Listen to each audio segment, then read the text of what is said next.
नमस्कार दोस्तों, आज हम मेहरगढ़ के बारे में डिस्कस करेंगे जो कि एक अर्लीस्ट नियोलिथिक विलेज सेटलमेंट है। चलिए हम इन पॉइंट्स के थ्रू डिस्कस करने की कोशिश करते हैं और कुछ जानने की कोशिश करेंगे मेहरगढ़ के बारे में। पहला पॉइंट है located in Kachi plain of Balochistan in Pakistan. This site is located in Bolan valley in the northern part of the Kachi plain. ये साइट पाकिस्तान के बलूचिस्तान प्रोविंस में है और ये जगह जो है वो बोलन वैली के पास पड़ती है। अब आपको मैं बता दूं कि बोलन वैली क्या है। बोलन वैली एक माउंटेन पास है जो कि टोबा कक्कर रेंज से पास होके पाकिस्तान में एंट्री देता है। और जो टोबा कक्कर रेंज है वो सुलेमानी जो माउंटेन्स है वो उसका साउदर्न ऑफशूट है, जो कि एक ऑफशूट मतलब एक शाखा है। देखिए नॉर्थ वेस्ट फ्रंटियर पे ऐसे कुछ पासेस है जिनके थ्रू हमारे देश में काफ़ी इन्वेडर्स इन्वेड किए हुए हैं। जैसे पहला हो गया यहाँ पे खैबर पास हो गया, दूसरा है गोमल और फिर तीसरा है बोलन। ये माउंटेन पासेस है। अब माउंटेन पास क्या होता है? माउंटेन पास है जैसे कि दो माउंटेन के बीच का जो पास होता है जिसके थ्रू आप एक देश से दूसरे देश में एंटर कर सकते हो। तो ये माउंटेन पास है जिनकी वजह से बाहरी इन्वेडर्स आसानी से भारत में आ जा सकते थे। आप खासकर इसके बारे में जब medieval India rise of Islam पढ़ोगे तो यहाँ पे इन्हीं पासेस का ज़्यादा इस्तेमाल होता था इंडिया में आक्रमण करने के लिए। दूसरा पॉइंट है Bolan valley is an important link between the Indus plain and mountain valley of the northern Baluchistan. इससे इन्हीं बोलन वैली का इस्तेमाल करते हुए लोग डायरेक्टली इंडस प्लेन में इन्वेड कर जाते थे, मतलब इंडस प्लेन तक की ये एंट्री थी इस बोलन वैली को पास करते ही। Excavation at Mehrgarh revealed the remains of ancient settlement scattered over 200 hectare of low mound. Mehrgarh में उत्खनन होने के बाद काफ़ी एविडेंसेस मिले जो कि हमें बताते हैं कि यहाँ 200 हेक्टेयर में फैला हुआ एक सेटलमेंट था या बस्ती थी। फिर यहाँ पे अगला पॉइंट है several cultural level were identified giving evidence of continuous occupation and cultural continuity. यहाँ पे हमें काफ़ी लेयर बाय लेयर काफ़ी एविडेंसेस मिले हैं।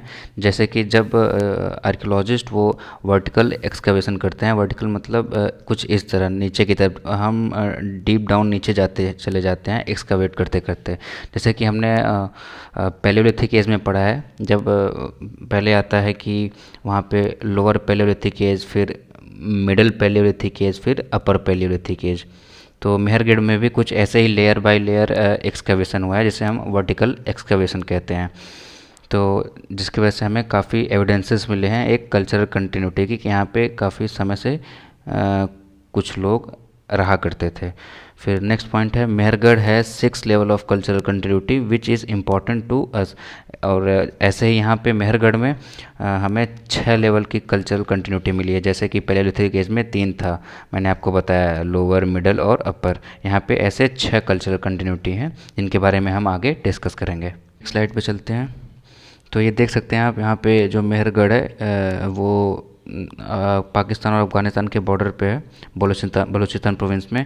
आप देखेंगे कि हम यहाँ पे खैबर पास, यहाँ पे गोमल और यहाँ पे आसपास कहीं पे हम बोलन पास देखते हैं जहाँ से लोग इन्वेड करते थे। और ये जो एरिया है ये हिंदू कुश और सुलेमानी पहाड़ियों से घिरा हुआ है। इन्हीं के बीच में ये पासेस बने हुए हैं जिनके थ्रू इन्वेड हुआ करता था। तो चलिए मेहरगढ़ के बारे में डिस्कस करते हैं। पहला पॉइंट है people in period 1 live in houses made of mud bricks. मतलब जो लोग थे वो मड ब्रिक के बने हुए हाउसेस में रहते थे, घरों में रहते थे विथ स्मॉल रेक्टेंगुलर रूम्स। छोटे छोटे रेक्टेंगुलर शेप में रूम हुआ करते थे। Brick used for house wall were the standardize weight. मतलब एक स्टैंडर्ड साइज के जो ब्रिक्स हुआ करते थे वो सारे स्टैंडर्ड साइज के थे। Some of the structures they are divided into small units may have been granaries. मतलब ग्रेनरीज भी वहाँ पे उसके भी एविडेंसेस पाए गए हैं जिनमें अनाज स्टोर करके रखा जाता होगा।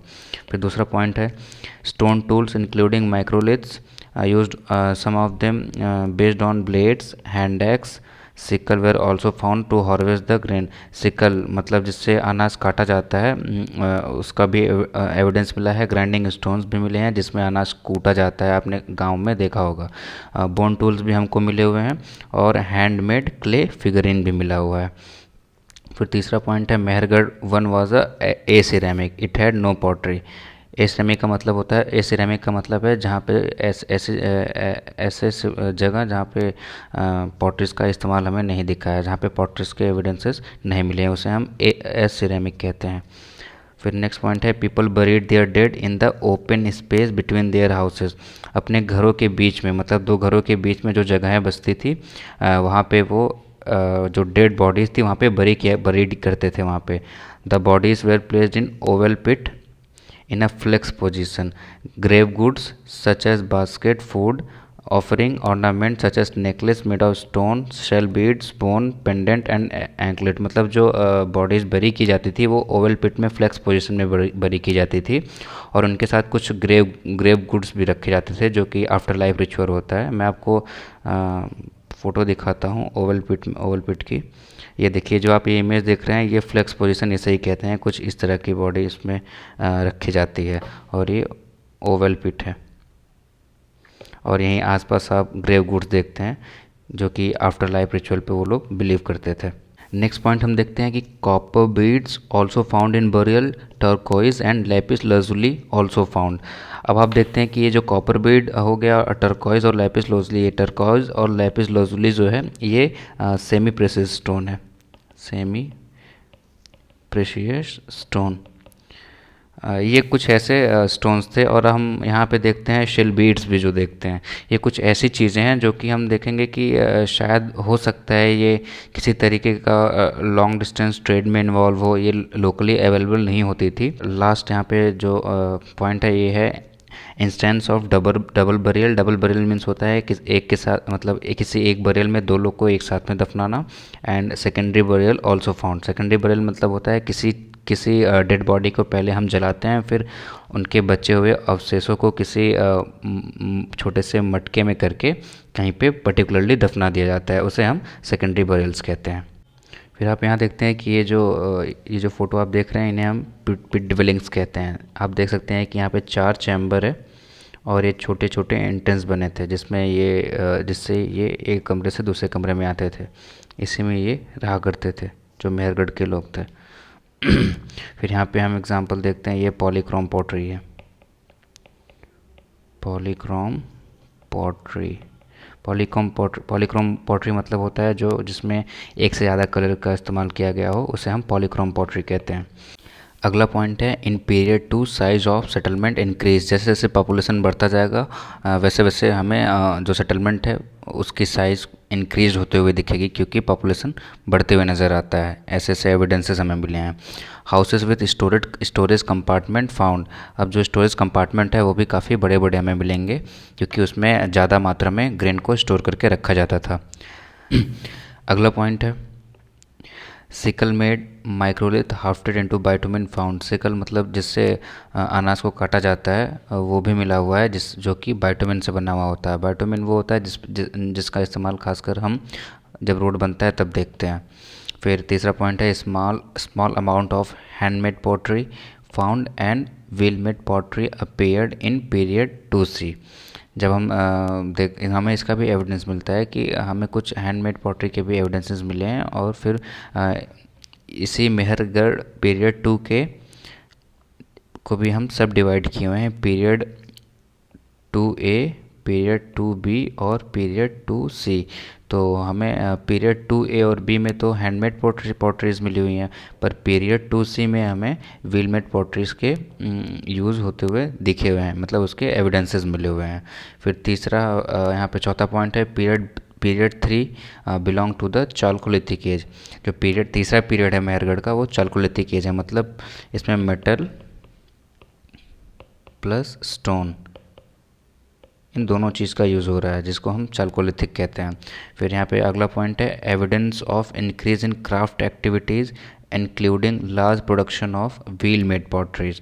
अब बहुत ही बड़े मात्रा में मतलब जो व्हील मेड पॉटरीज होती हैं उनका प्रोडक्शन काफ़ी तेज़ी से हो रहा था, with painted decoration marked by innovations and refinement in pottery making technique. मतलब कि जब जैसे ही पीरियड थे में हम एंटर करते हैं चालकोलिथिक पीरियड में, वैसे हम एक बहुत ही एडवांस व्हील मेड पॉटरी जिसपे अच्छी तरह से डेकोरेशंस किए हुए, अच्छे अच्छे इनोवेशंस किए हुए थे, ऐसे कुछ पॉटरियों के हमें एविडेंसेस मिले हुए हैं। पॉइंट हम देखते हैं, bead making was another important craft.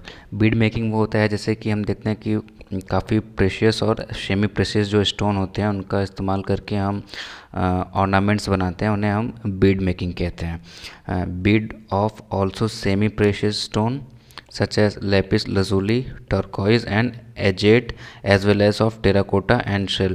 ये जो जितने भी ये सेमी प्रेशियस और प्रेशियस स्टोन्स हैं इन सभी का इस्तेमाल करते हुए काफ़ी अच्छे अच्छे ऑर्नामेंट्स और बीड मेकिंग में इस्तेमाल इनका हुआ करता था। फिर यहाँ पे लास्ट पॉइंट आप देखते हैं, wheat and barley. Wheat and barley was important crop, seed of ber, dates also found that were numerous seed of cotton found on the hearth.